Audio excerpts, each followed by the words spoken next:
Ahora ya estamos en comunicación con Irene Weiss. Ella es licenciada en Ciencias Biológicas, especialista en Ecología, con posgrados internacionales en lo que tiene que ver con la evaluación de los impactos ambientales y además de divulgadora científica también es escritora. Hola Irene, ¿cómo estás? Gracias por saludarnos. Hola, ¿cómo estás, María Marta? Gracias por la nota. Bueno, en esta breve presentación, que en realidad es mucho más extensa y que estaríamos varios ratos charlando sobre todo tu trabajo, también pensaba en todos los libros, ¿no? que has podido escribir y que también se han traducido tanto al inglés como al francés, ya fuera de Argentina, ya no son libros únicamente de popularidad argentina, sino de todo el mundo. Y retomaba uno que se llamaba Calentamiento Global, ¿no? Que fue publicado en el 2008 justamente. Después de tanto tiempo, ¿qué repercusión tiene hoy ese libro en relación con lo que viene sucediendo ambientalmente, con este último informe publicado con una información más exacta, ¿no? Sobre lo que está pasando con el cambio climático? Sí, vos sabés que justamente, mira, es muy curioso porque justamente ese libro para mí tiene un significado muy especial, más allá del tema, por supuesto, candente, que ya hace 13 años que lo publiqué. Justo yo lo escribí yo soy viuda y durante la internación de mi marido necesitaba hacer algo, viste, que tipo terapia, porque Sí. mi marido falleció de un cáncer y cuando él hacía quimioterapia yo escribía. Entonces ese libro, por supuesto, bueno, está dedicado a la memoria de él y lo escribí durante ese momento. Y muchas de las cosas que se están diciendo ahora con estos informes permanentes que por supuesto da el Panel Intergubernamental de Cambio Climático, el IPCC, tienen que ver con cosas que ya se vienen alertando hace un montón y que yo ya las había escrito en ese libro. O sea, cada vez que lo retomo y lo veo, tuvo un montón de pedidos el libro ese, creo que se vendió más que nunca. Sí, me Porque además imagino, es un sí. libro muy lindo porque la editorial, que es la editorial Lumen, le contrató a una dibujante muy buena. Yo hice los textos, pero soy incapaz de hacer estas ilustraciones a todo color, viste, en un papel grueso, brillante, precioso. Está todo ilustrado a color adentro. Entonces, la verdad es que quedó como una joyita, quedó un Sí. libro precioso. No, y Pero además un libro como guía, ¿no? También, porque son temas, como vos decías, que se vienen hablando desde hace mucho tiempo. La gente que se dedica, la gente que hace desde la ciencia, que se dedica a ver la cuestión climática y los cambios y la injerencia del hombre, vienen trabajando estos temas de hace mucho tiempo. Hoy toman popularidad por este último informe, pero no estamos hablando de algo que no se sabía en la cuestión científica, ¿no? Claro, no, esto se conocía. Lo que pasa que, bueno, este informe en particular, justamente se lo llamó AR6, Cambio Climático 2021, viste, el webinar que se hizo la semana pasada, la base de la ciencia física, porque en realidad es la contribución del Grupo de Trabajo 1 a este sexto informe de evaluación, que aborda una comprensión más bien física, viste, del sistema climático y del cambio climático en particular. O sea, ¿por qué? Porque vos sabés que en la naturaleza vos tenés factores físicos, químicos y biológicos. Entonces, esto trata de expresar para que la gente comprenda cuáles son los problemas físicos que están ocurriendo justamente en la atmósfera y en relación con los mares, para ir viendo cómo va evolucionando el cambio climático. Y dieron 5 escenarios posibles. O sea, vos sabés que el informe fue muy lapidario porque estamos mal con lo que se había previsto en el Acuerdo de París, que fue en el 2015. Y la verdad que cada vez que ellos reúnen en estos informes los últimos avances en la ciencia del clima y combinan las múltiples evidencias de las distintas líneas de trabajo que hay, ¿no? Con paleoclima, con las observaciones actuales, con cómo comprenden los procesos, cómo ven las simulaciones matemáticas, climáticas globales y regionales, bueno, se agarran de la cabeza, porque vos sabés que en la época, se habla de paleoclima porque en la época en que el ser humano no existía, obviamente que no había medición de estos factores físicos, pero sí hay muchas evidencias indirectas en la naturaleza, a través de rocas, a través de lo que se ve en los suelos marinos, lo que se ve en la tierra, y lo que los geólogos encuentran cada vez que hacen algún tipo de trabajo, digamos, perforando, etcétera. Hay muchas evidencias de cómo fue el clima en el pasado, inclusive observando los anillos de los árboles, de árboles añejos, ¿no? Sí.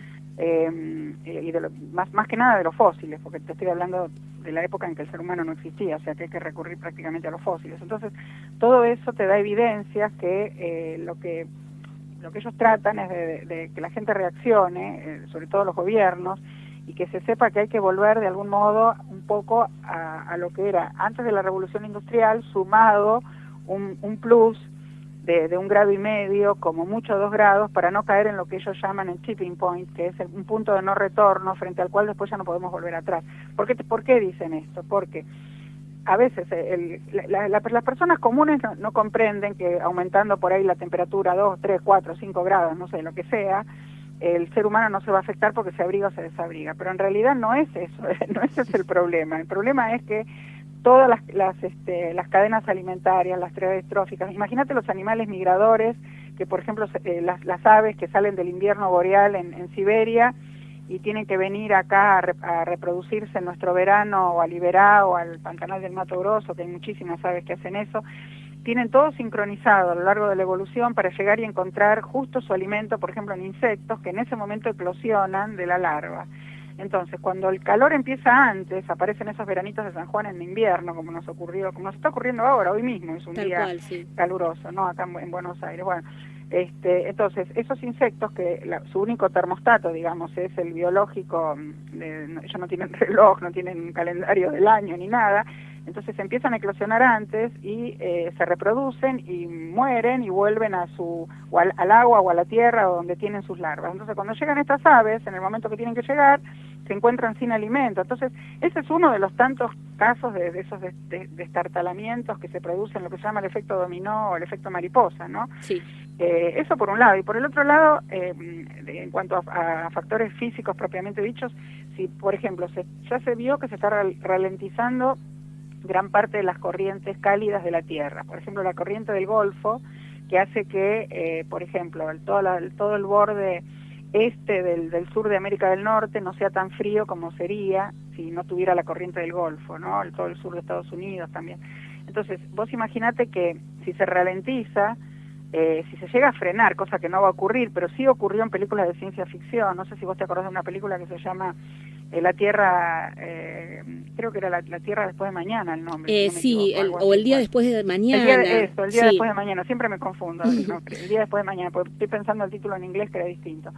Entonces, el día después de mañana te muestra que se paró esa corriente, no llegó el calor, entonces se congeló todo y bueno, no solamente había entrado agua a la ciudad de Nueva York y a un montón de lugares costeros, sino que se había congelado todo, que había nieve por todas partes. Bueno, sí, pensaba que en la ficción nos vienen mostrando, en realidad, claro, ¿no? en realidad las posibles hay, catástrofes. Mira, ficción sí. Y no ficción, porque vos tenés películas, tenés documentales como el que ya hizo hace un montón de tiempo Al Gore, An Inconvenient Truth, que Una verdad incómoda se tradujo acá, Una verdad inconveniente era el nombre original en inglés, yo la vi en Estados Unidos justo porque estaba en ese momento dando clase allá.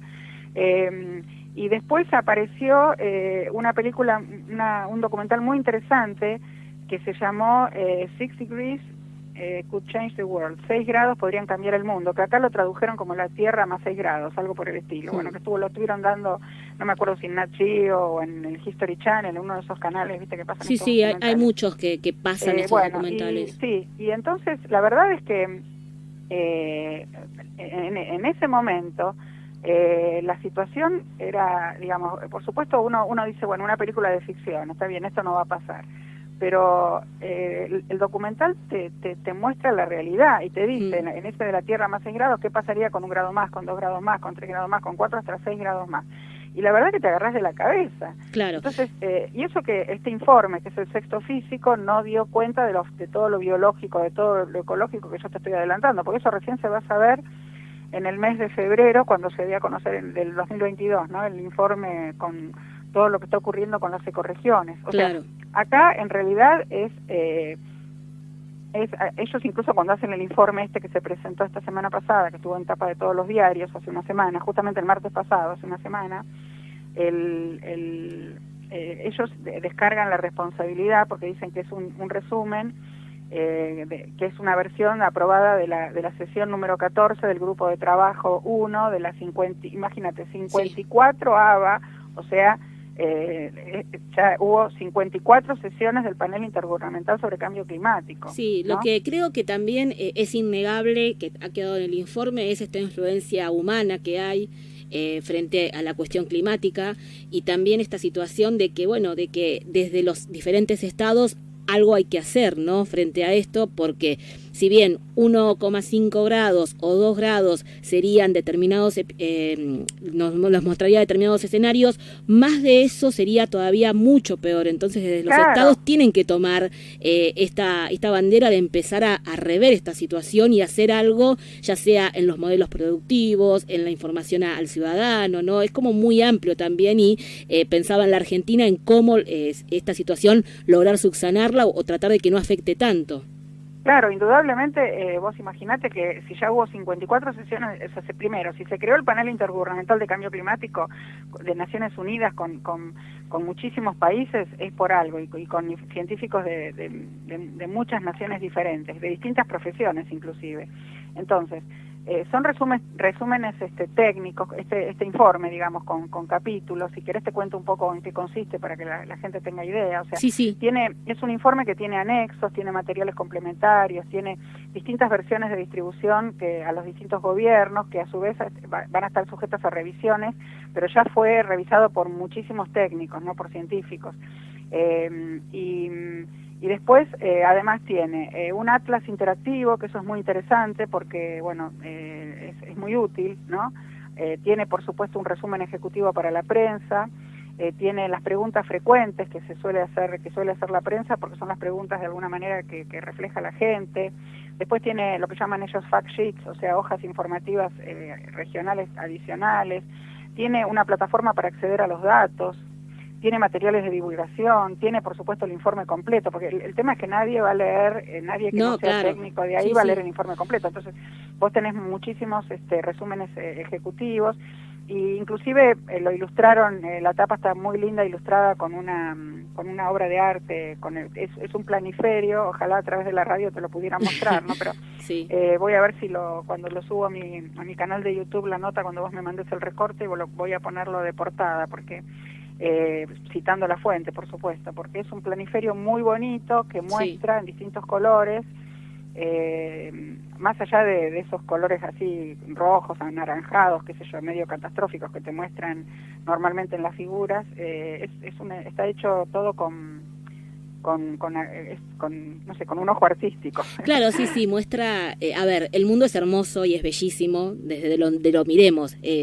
Creo que también de eso debe ser un paralelismo el informe, ¿no? Lástimamente que... Y esta obra de arte que te digo se llama Cambiando, la hizo una artista que se llama Alisa Singer, Alisa Singer en este año, ¿no? En el 2021. Y pensaba, Irene, que tampoco dentro del informe queda claro que no va a haber una región exenta de esta situación de que vamos a atravesar con esta situación climática que se nos viene, ¿no? No te entendí la pregunta, que no hay una región exenta. No te entendí la palabra exenta. Claro, no, que te decía que no hay una región exenta de lo que va a pasar. Bueno, a ver, la cosa es así, va a haber regiones o áreas, digamos, que van a sufrir más que otras. Por ejemplo, las más perjudicadas van a ser las áreas costeras bajas, porque justamente el mar puede avanzar, porque el mar, a ver, hay un mito bastante generalizado. La gente cree que porque se van a derretir los icebergs, los hielos, los casquetes polares, los glaciares, lo cual va a ser cierto, ¿no? Y está siendo cierto con el calentamiento global, que eso va a hacer que se inunden las costas. No, en realidad no es esa la causa. El grave perjuicio, digamos, de que se derrita todo eso, es que ese es el reservorio de agua potable de la humanidad. O sea, es que ahora, por ejemplo, ciudades como Mendoza están muy preocupadas, Santiago de Chile, porque están viendo que no nevó lo suficiente en las altas cumbres. Eso quiere decir que en primavera no van a tener suficiente deshielo y no van a tener suficiente agua, ¿no? Yo tengo justamente un hijo mío en este momento que está en Mendoza, mi hijo más chico, y estábamos hablando de ese tema, justamente chateando.